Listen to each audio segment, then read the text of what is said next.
Assalamualaikum warahmatullahi wabarakatuh. Alhamdulillahi rabbil alamin. Wassalatu wassalamu ala asyrafil mursalin Sayyidina Muhammadin wa ala alihi wa sahbihi ajma'in. Amma ba'du.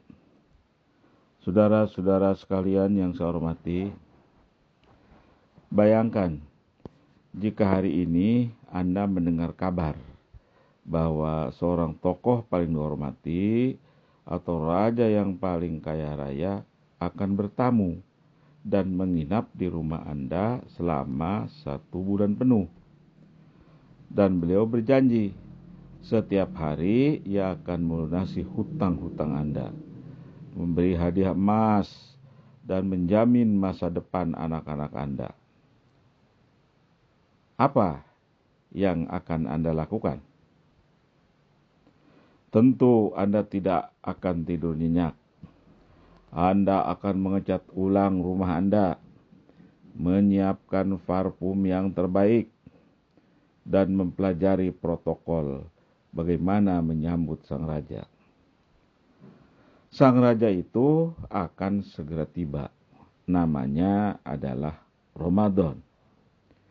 Ia membawa koper berisi ampunan, pembebasan dari neraka, dan malam yang lebih baik dari 1000 bulan. Pertanyaannya, apakah kita sudah siap? Atau kita hanya sekadar menunggu tanggalnya saja? Persiapan pertama dan yang paling utama bukan di dapur, melainkan di dalam dada kita. Inilah persiapan batin. Para ulama salaf mengajarkan hati itu ibarat wadah atau bejana. Jika wadah itu berisi air selokan yang hitam dan berbau, lalu Anda tuangkan susu yang paling murni ke dalamnya, apa yang terjadi? Susu itu akan ikut menjadi kotor dan tak layak minum. Begitulah Ramadan. Rahmat Allah itu murni. Tapi jika kita masuk ke hati yang penuh noda, dosa dan dendam, rahmat itu tidak akan berbekas. 1. Taubatan nasuha. Allah Subhanahu wa taala berfirman dalam surat At-Tahrim ayat 8. A'udzubillahi minasyaitonir rajim. Ya ayyuhalladzina amanu tubu ilallahi taubatan nasuha. Wahai orang-orang yang beriman, bertaubatlah kepada Allah dengan taubat yang semurni-murninya. Sebelum Ramadan datang, mari kita menangis di hadapan Allah. Akui semua maksiat kita. Kosongkan hati kita dari kesombongan, agar ada ruang untuk rahmat-Nya. 2. Memangkas akar dendam. Persiapan batin selanjutnya adalah memaafkan.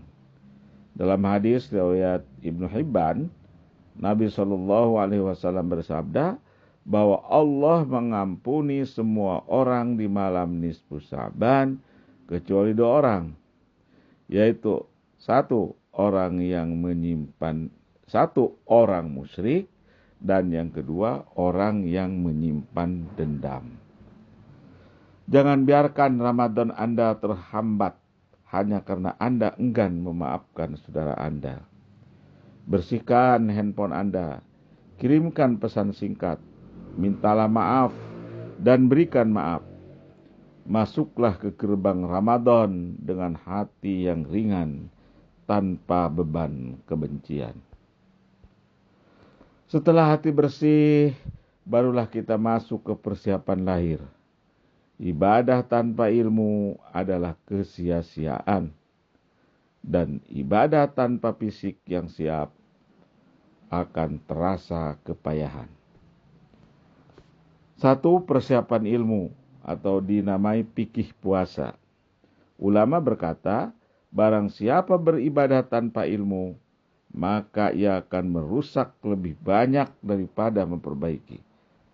Barang siapa beribadah tanpa ilmu, maka ia merusak lebih banyak daripada memperbaiki.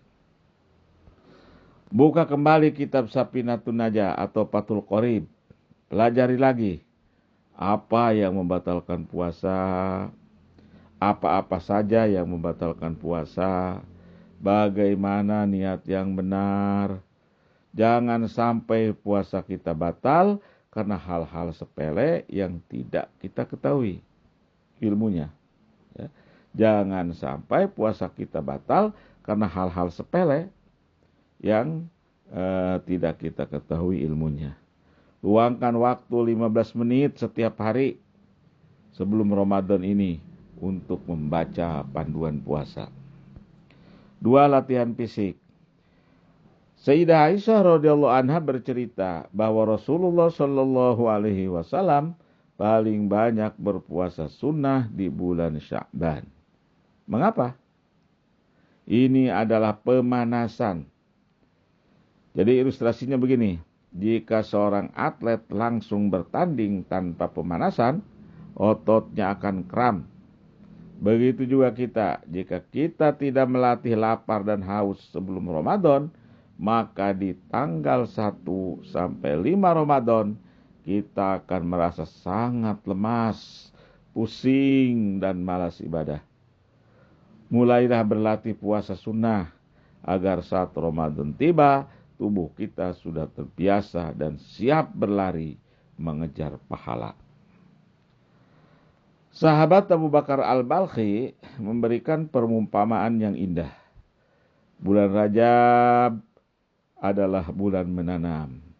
Bulan Sya'ban adalah bulan menyiram. Dan bulan Ramadan adalah bulan memanen. Bagaimana mungkin Anda ingin memanen pahala yang melimpah di bulan Ramadan jika Anda tidak pernah menanam dan menyiraminya? 1. Target tilawah. Mulailah akrab dengan Al-Quran sekarang juga. Jangan tunggu tanggal 1 Ramadan. Baru pada tanggal itu kita membuka mushaf. 2. Target sedekah. Siapkan anggaran khusus. Niatkan. Ya Allah, di Ramadan nanti aku ingin memberi makan 10 orang setiap hari misalnya. Siapkan hartanya dari sekarang. Ingatlah doa yang sering dipanjatkan para ulama. Ya Allah, antarkanlah aku dengan selamat ke bulan Ramadan, dan antarkanlah Ramadan kepadaku, dan terimalah amal ibadahku nanti sebagai amal yang diterima. Saudara-saudara, kita tidak pernah tahu apakah nama kita masih ada di daftar penduduk dunia saat azan maghrib 1 Ramadan berkumandang nanti. Begitu banyak orang yang tahun lalu masih berbuka bersama kita. Namun hari ini mereka sudah ada di alam barzakh dan merindukan 1 detik saja waktu di bulan Ramadan. Selagi jantung masih berdetak, mari siapkan diri. Jadikan Ramadan kali ini seolah-olah Ramadan terakhir kita. Bersihkan hati, siapkan fisik, perdalam ilmu. Semoga Allah menyampaikan umur kita, memberikan kesehatan dan kekuatan untuk menjadi pemenang di bulan suci nanti. Selamat melaksanakan ibadah puasa. Semoga puasa kita diterima oleh Allah Subhanahu wa taala. Wallahul muwaffiq ila aqwamit thoriq. Wassalamualaikum warahmatullahi wabarakatuh.